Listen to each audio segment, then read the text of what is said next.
আসসালামু আলাইকুম। ইব্রাহিম মানে কি? আমরা এই বিষয়টা জানার জন্য সর্বপ্রথমে যে গ্রন্থটা দেখব সেটা হলো বাইবেল। এর জেনেসিস খণ্ডের 17 অধ্যায়ে বলা হচ্ছে, আব্রামের বয়স যখন 99 বছর তখন সদাপ্রভু তাকে দেখা দিয়ে বললেন, আমি সর্বশক্তিমান ঈশ্বর, তুমি আমার সঙ্গে যোগাযোগ সম্বন্ধ রাখো এবং আমার ইচ্ছা মতো চলো। তোমার জন্য আমি আমার ব্যবস্থা স্থির করব আর তোমার বংশ অনেক বাড়িয়ে দেব। এতে আব্রাম মাটিতে উবুর হয়ে পড়ে রইলেন, আর ঈশ্বর তার সঙ্গে কথা বলতে লাগলেন।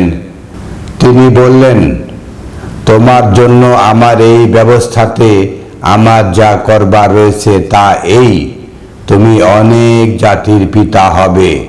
তোমাকে আব্রাম মানে মহান পিতা বলে ডাকা আর হবে না, কিন্তু এখন থেকে তোমার নাম হবে আব্রাহাম, যার মানে অনেকের পিতা। কারণ আমি তোমাকে অনেকগুলো জাতির আদি পিতা করে রেখেছি। আমি তোমার বংশকে অনেক বাড়িয়ে দেব। তোমার মধ্যে থেকে আমি অনেক জাতির সৃষ্টি করব, আর তোমার মধ্য থেকে অনেক রাজা জন্ম হবে। এই ব্যবস্থার সম্বন্ধে যে কেবল তোমার আর আমার মধ্যে চলবে তা নয়, তা চলবে তোমার সন্তানদের আর আমার মধ্যে বংশের পর বংশ ধরে। এটা হবে চিরকালের ব্যবস্থা। মহাবিস্ময়কর গ্রন্থ আল কোরআনে কি বলা রয়েছে আমরা সেখান থেকে জানব। সূরা আন-নিসা আয়াত 174, 174 বলা হয়েছে, ইয়া আইয়ুহান নাস قد جاءكم برهان من ربكم وأنزلنا إليكم نورا مبينا।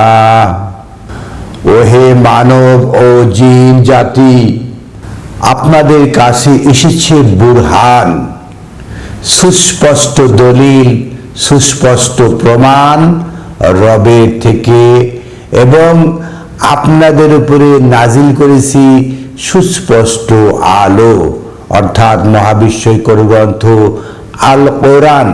এটা হলো বুরহান, সুস্পষ্ট দলিল, সুস্পষ্ট আলো, এবং মহান রব্বুল আলামিন নাজিল করেছেন আপনাদের প্রতি সুস্পষ্ট আলো, নূর।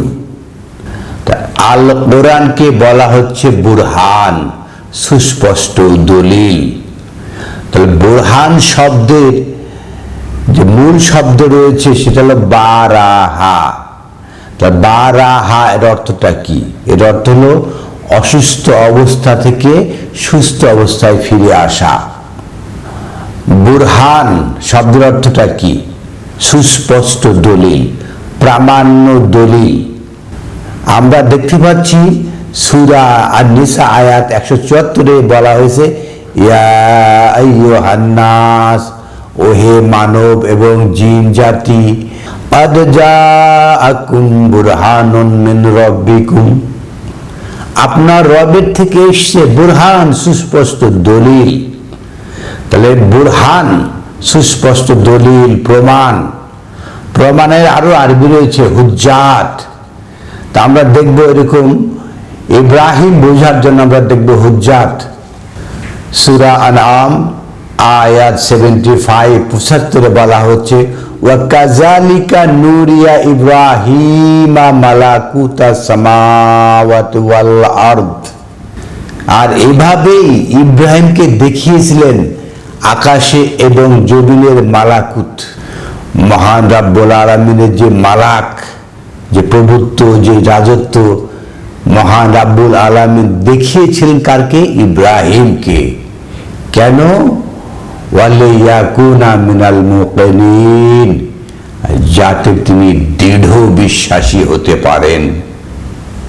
এভাবে এভাবে বলতে বলতে ৮০ আয়াতে এসে বলা হচ্ছে ওয়াহাজ্জাহু কওমুহু, তার সম্প্রদায় তার সাথে দলিল বিতর্ক শুরু করেছিল। ওয়ালা আতুহাজ্জুনি ফিল্লাহ ওয়া আদ হাদানি, ইব্রাহিম তার জাতিদেরকে বলছেন যে আপনারা আমার সাথে তর্ক বিতর্ক করছেন আল্লাহকে নিয়ে, তিনি তো আমাকে পথ দেখিয়েছেন। ওয়ালা আখাফু মা তুশরিকুনা বিহি ইল্লা আইয়াশা রাব্বি শাইয়া, আর আপনারা যে শরীক করছেন তাকে আমি ভয় পাই না এটা দিয়ে।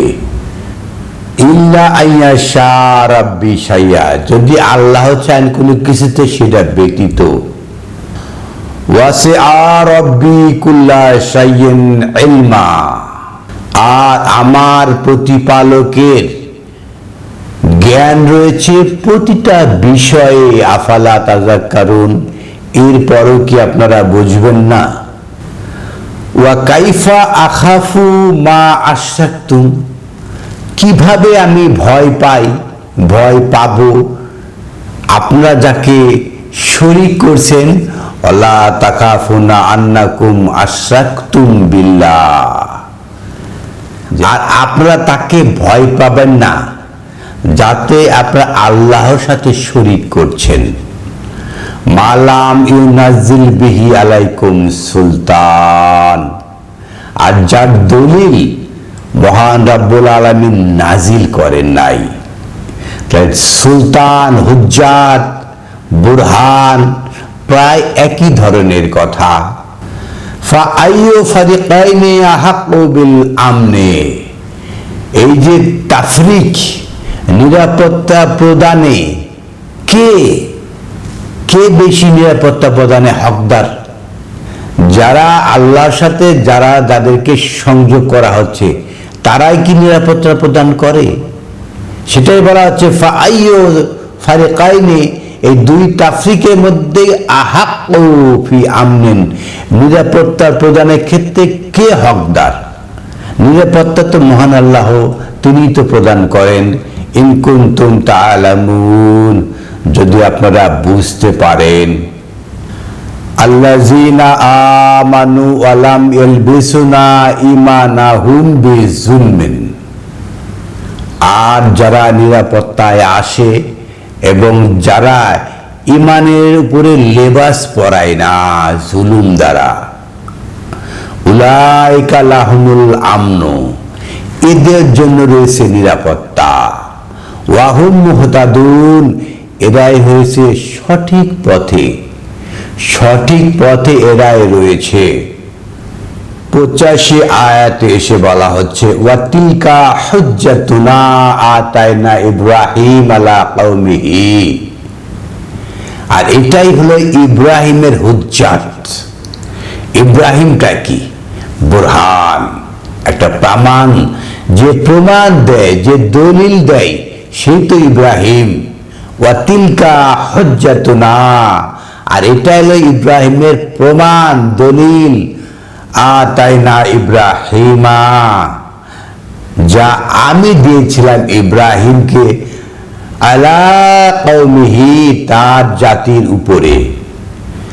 ইব্রাহিম হলো সেই ব্যক্তি যে হুজ্জাত দেয়, প্রমাণ দেয়, বুরহান দেয়, তাকে তো ইব্রাহিম বলা হয়। ওয়া নারফাউ দারাজাতিন মান নাশা, আর আমরাই একটা দারাজাত, একটা মর্যাদায় উন্নীত করি যে চায় তাকে। ইন্না রাব্বাকা হাকিমুন আলিম, আর নিশ্চয় আপনার প্রতিপালক মহাপ্রজ্ঞাময়, মহাজ্ঞাতা। আমরা এই আয়াতগুলো থেকে স্পষ্ট হতে পারলাম যে মহান রাব্বুল আলামিন ইব্রাহিমকে হুজ্জাত, প্রামাণিকতা দান করেছেন। ইব্রাহিম নবীকে বুরহান দান করেছেন। তিনি বুরহান, জাতির সামনে তিনি হুজ্জাত পেশ করছেন, বুরহান পেশ করছেন, সুলতান পেশ করছেন। ওয়া ওয়াহাবনা লাহু ইসহাকা ওয়া ইয়াকুবা, ইব্রাহিমকে আমরা দান করেছিলাম ইসহাক, ইয়াকুব। আমরা পরবর্তী পর্যায়ে ইসহাক ওয়া ইয়াকুব এই আলোচনা করবে আইয়াশা আল্লাহ।